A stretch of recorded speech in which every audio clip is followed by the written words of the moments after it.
Hey everyone, and welcome back for another deep dive. Always excited to be back. You know how sometimes you just use a word without even thinking twice about it? Yeah, totally. We're going to change that today. Ooh, I like it. Imagine knowing the full story behind simple words like chocolate, Okay. checkmate. Interesting. We're going to learn about those. I'm ready. Today we're going to uncover some of those hidden threads. Okay. We're going to explore why the letter W is called W, Oh, yeah. even though it looks like two V's. Right. How the ampersand, that little symbol, Yeah. evolved from a simple and Okay. even the surprisingly literal meaning behind nostalgia. Ooh, that's a good one. Are you ready to have your mind blown? I think so. I hope so. I'm particularly excited to delve into the connection between ancient Greek myths and modern psychology. Yes. Through the word narcissist. Oh, yeah. That one always gets me thinking. But first, Okay. let's tackle the W mystery. Have you ever stopped to think why it's called that when it looks so much like two V's?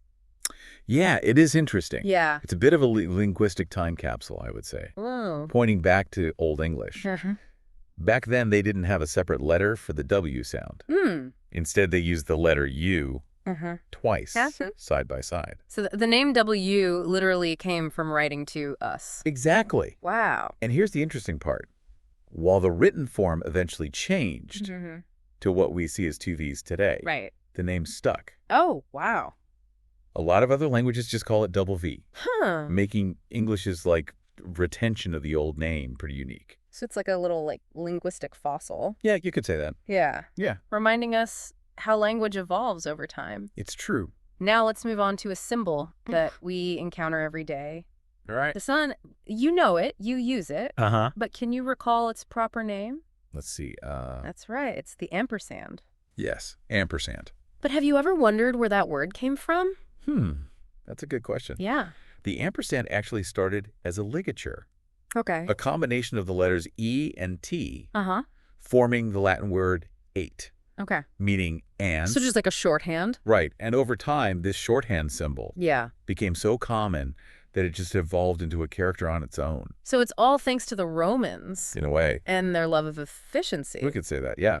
But the journey from 8 to ampersand is where things get really fascinating. Yes. In the 19th century, school children would recite the alphabet, Okay. including the ampersand at the end, saying X, Y, Z, and per se. And What does that mean? per se means by itself. Gotcha. So they were essentially spelling out the symbol's meaning as they went along. That's so interesting. Yeah. So the symbol's meaning was embedded right into their alphabet recitation. Exactly. And spoken quickly and per se and started to kind of slur together. And it eventually morphed into ampersand. From a Latin shortcut to a schoolyard chant. Yeah, It's amazing how such a small symbol carries centuries of history. absolutely. It really makes you appreciate the hidden depths behind the things we just take for granted, you know? For sure. Speaking of hidden depths, Okay. let's shift gears to a word that often evokes warm and fuzzy feelings. Right. Nostalgia. Ah, yes. When you hear that word, what comes to mind? I think of happy memories, Yeah. like childhood holidays, the Yeah. first time I went to the beach, Uh-huh. things like that. That's a common association, Right. but the origin of the word nostalgia is actually much more bittersweet. That's true. It comes from two Greek words. Okay. Nostos, meaning return home, Right. and algos, Mm. meaning pain or suffering. It's interesting. Wait, pain? Yeah. That doesn't sound very nostalgic. Yeah. It's not what you think of at first. No. The term was actually coined in the late 17th century by a Swiss physician Okay. named Johannes Hofer. Okay. And he observed Swiss soldiers who were stationed far from home, experiencing a really profound sense of homesickness. That makes sense. And he noted that they weren't just missing home. Yeah. They were suffering because of it. Oh, wow. So he combined those two Greek words to create nostalgia, which literally means the pain of wanting to return. Yes. It's fascinating how a word we associate with fond memories actually originated from a place of genuine distress. It is interesting. It really highlights how language can evolve, carrying traces of its past while taking on new shades of meaning. For sure. While nostalgia has expanded to encompass a broader sense of longing, Yeah. that initial bittersweet root remains. It's true. That feeling of yearning for something lost, whether it's a physical place or a time in our lives. Yeah. It's like a universal human experience. It really is. It's incredible how a single word can just encapsulate such a complex and universal emotion. For sure. Now, are you ready to explore another word with a surprising backstory? Always. This one takes us to ancient Greece. Right. And a myth you might be familiar with. All right. The story of Narcissus. Yes. A classic example of how ancient myths continue to shape our language and understanding of human nature even today. Yeah. Think back to that story. Okay. Narcissus, Yes. renowned for his beauty, Right. but cursed with an inability to love anyone but himself. Huh. One day, he's walking through the forest, Okay. and he stumbles upon What does he stumble upon? a pool of water, Okay. so still and clear that it reflects his image perfectly. Oh, no. And this is where the tragedy unfolds. Oh, yeah. Narcissus, completely captivated by his own reflection, Yes. falls deeply in love with it. Oh, my goodness. Unable to tear himself away, Wow. his obsession consumes him. Right. Talk about self-love gone wrong. Yeah. But how did this myth give rise to the word narcissist? Well, the myth of Narcissus is like an allegory for excessive self-love and lack of empathy. Right. So the term narcissist evolved from this story, describing someone who displays an inflated sense of self-importance, a constant need for admiration, and a disregard for the feelings of others. Right. Essentially, someone so fixated on themselves that they become like oblivious to the world around them. Yeah. Much like Narcissus lost in his own reflection. It's amazing how a myth from thousands of years ago I know. can still resonate so strongly today, Yeah. shaping our understanding of human behavior. Like a powerful story. It speaks to the enduring power of storytelling. Yeah. And how those ancient narratives continue to inform our language and our understanding of the human condition. Absolutely. All right, we've covered some pretty profound territory. We have. Ancient languages, bittersweet emotions, Greek myths. So let's switch gears to a couple of quicker word origins. Oh, just for fun. Sounds good. First up, checkmate.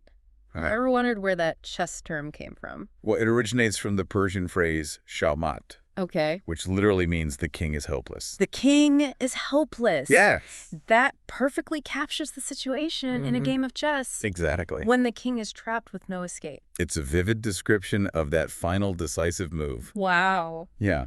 The phrase traveled through Arabic-speaking players and eventually made its way to Europe, retaining its original meaning. That's fascinating how a word can journey across cultures and languages, carrying its meaning intact for centuries. It's true. Speaking of journeys, let's talk about chocolate. Ooh, chocolate. Did you know that its journey began as something quite different from the sweet treat we know and love today? I did know that. Oh, you did? Okay, what is it? Well, the word chocolate originates from the Nahuatl word zocoatl, used by the Aztecs to describe a bitter drink made from cacao beans. A bitter drink. Yeah. That's a far cry from the chocolate bars and truffles we enjoy today. Quite a contrast. Yeah. However, the Aztec emperor Montezuma was said to have consumed zocoatl daily, believing it possessed energizing powers. Wow. When Spanish explorers encountered this drink, they brought it back to Europe, where it underwent a significant transformation. So how did we go from a bitter Aztec beverage to the global chocolate phenomenon we know today? That transformation is a story in itself. Okay. Europeans experimented with zocoatl, adding sweeteners and spices to create a more palatable flavor. So they just kept messing with it. Yes, and over time, chocolate evolved from a simple drink into a variety of forms.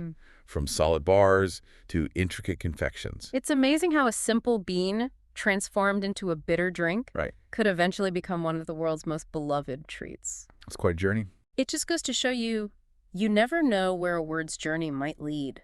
That's true. And we've only just scratched the surface of this linguistic treasure trove. There are countless other words waiting to have their stories told. Well, we've explored some incredible word origins in this first part of our deep dive, from ancient languages to bittersweet emotions and even Greek myths. It all connected. But there's so much more to uncover. I can't wait. Make sure to stick around for the next part of our journey as we delve into even more fascinating word origins. It's going to be good. I hope so. I'm sure of it. All right.